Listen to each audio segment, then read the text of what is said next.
Olá pessoal, tudo bem? Hoje é a aula 2 do 30 dias, 30 dicas. E eu vou falar hoje pra vocês, retomar, né? Nós falamos sobre o endereçamento, e é o que é onde a gente coloca ao juízo da vara do trabalho de... Aí colocamos o lugar. Ao juízo de direito da vara civil da comarca de... Colocamos o lugar, a cidade e o estado. Essa informação, ela em geral, via de regra, ela é proposta pra gente na questão prática, né? Na prova tá escrito isso. Se não tiver, você não coloca. Mas muitas vezes o avaliador quer saber se você entende um pouco de competência, né? A que foro que é competente. Existe a possibilidade ainda de ser uma ação de juizado. O juiz quer saber se você sabe qual é a diferença de uma ação de juizado, qual é a diferença de uma ação civil, por que a ação é de juizado, se a ação é da Justiça Federal, se a ação é da Justiça Comum. Isso compõe o endereçamento. Professora, como é que eu vou saber disso? Primeiro que tá na prova, tá lá. Você só tem que ler com cuidado. Exemplo, qual ação é da Justiça Federal? A ação face à União. Geralmente as peças processuais que tem correlação com o direito previdenciário. Vocês não têm direito previdenciário na segunda fase, então vocês estão salvos disso. Mas pode colocar alguma coisa em uma peça tributária, alguma coisa de algum tributo federal. E a ação que você vai fazer, a proposição que você vai fazer não é na Justiça Estadual, na Justiça Federal. É incomum? É.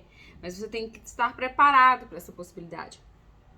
A peça processual trabalhista. A vara do trabalho é importante por causa da competência. Qual é a competência trabalhista? Qual a vara competente para uma reclamatória trabalhista? Do local de trabalho. Você tem que saber disso. Pensa se você coloca errado. E existem algumas possibilidades externas, umas excepcionalidades que você tem que ter elas decoradas no gatilho. Fechou? Outra coisa, ação civil. Professora, qual que é a de juizado? Ajuizado via de regra com o valor inferior a 40 salários mínimos, né? Então você tem que saber disso. Qual que a pessoa entra sozinha sem advogado? Inferior a 20 salários mínimos. Você não vai, não necessariamente você vai ter uma ação dessa, mas você pode ser levado a acreditar que a sua ação é de juizado ou não é de juizado. Você tem que ter isso decorado. Foro competente. Qual é a competência? Isso é muito importante para sua prova. Por quê? Porque se você entra com a ação errado, o juiz declina a competência. Então, você analisando de uma forma macro numa prova, você errou. Você errou a primeira parte da prova, para onde é que vai a sua ação. Isso você não pode errar. Fechado? Passado isso, vamos falar sobre a qualificação das partes. Isso não é maravilhosamente fundamental, a diferença cereja. Isso é quase que a cereja do bolo. Por quê? Porque o CPC, ele define como que deve ser feita a qualificação das partes. Então, se o CPC define, o que você pensa comigo? Todas as informações que você tiver no seu caderno de prova que te levarem à qualificação da parte, você tem que pôr. Porque a ausência dessa informação é a ausência de uma informação importante, uma informação dada pela prova, uma informação que o avaliador te deu. Mas você não vai ter, em regra, isso, mas você pode colocar lá, fulano de tal. Vamos lá, qual que é a petição, o que a petição inicial deve ter, né? Eu falei pra vocês. O juiz é que foi dirigido, né? Goiânia, Guapó, Trindade, sei lá, São Luís do Maranhão. Pra onde é que vai essa petição? Os nomes, prenomes, quer dizer, nome e sobrenome, né? Então, fulano de tal, estado civil, solteiro, casado. Quando a pessoa é separada, você coloca divorciado. Se a pessoa... Você pode colocar em união estável, você pode colocar separado de fato, você pode colocar todas as especificações. Existência de uma união estável, se tiver. Profissão, número da inscrição no CPF, endereço eletrônico, domicílio ou residência do autor ou do réu Se for uma empresa, o CNPJ. Vocês viram que aqui não tem RG, né? Número de inscrição do cadastro das pessoas físicas e cadastro nacional da pessoa jurídica. Mas, via de regra, a gente coloca o RG por quê? Porque no sistema do Projude e no sistema do PJE, que é onde você cadastra a sua ação, tem esse campo, porque é mais uma informação de qualificação da pessoa, mais um documento, mais um registro de documento.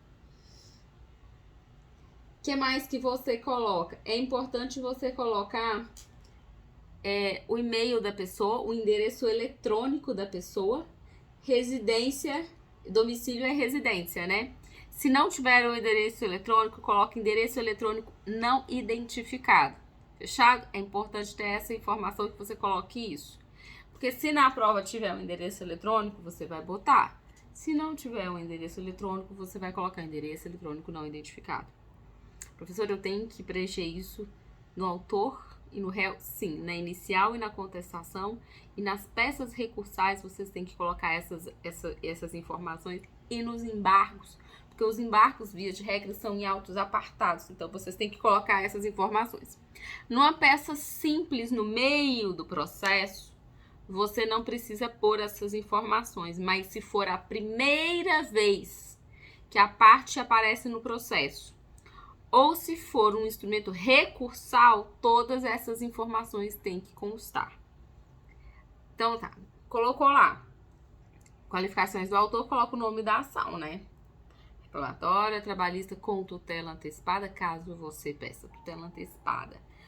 Com, no lado com C/C, com tutela de evidência, caso você peça uma tutela de evidência. Embaixo, você coloca as informações do réu também tão completas quanto as do autor, com todos os elementos que você encontrar. Pulo do gato. Você pode colocar o telefone. Na sua prova prática profissional não vai ter o telefone, então você não vai colocar.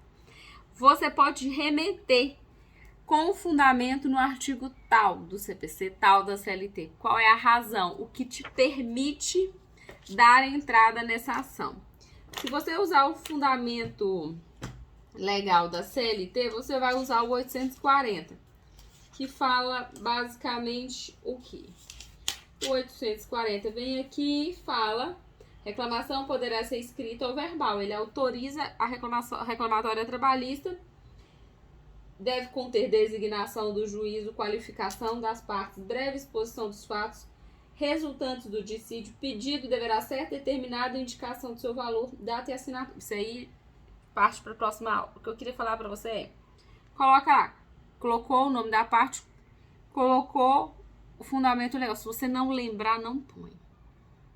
Na prática, a gente não põe, muitas vezes. Então, não escreve errado. Você vai estar ticado de lápis, né? Que a tia falou, né? Tudo que você precisa passar na prova, você vai marcar com um tracinho de lápis. Será que eu tenho que mostrar? Vou mostrar pra vocês como é que eu faço aqui, ó. Aqui. Tá aqui o artigo. O que eu faço? Eu pego isso aqui é uma lapiseira bem fraquinho e eu vou marcar o 840, fazer um círculo no parágrafo primeiro. Por quê? Porque aí aqui eu sei que eu preciso desse artigo, no caso de eu procurar. A ideia é que vocês façam um número de provas, de questões, de testes suficientes para vocês conseguirem decorar onde está o artigo. A ideia é, eu vou falar para vocês têm que fazer uma peça prática por dia, no mínimo. Quem escrever rápido faz 2. Professor, isso tudo? Sim. Por quê? Porque você tem que sentir o seu material. Não vai doer. Depois da primeira, segunda, você consegue fazer isso rápido. Você consegue abreviar algumas informações e algumas outras vão estar automáticas no Vadimeco depois de uma semana. Mas é bom que vocês tenham contato com o material diário até o dia da prova. Fechou?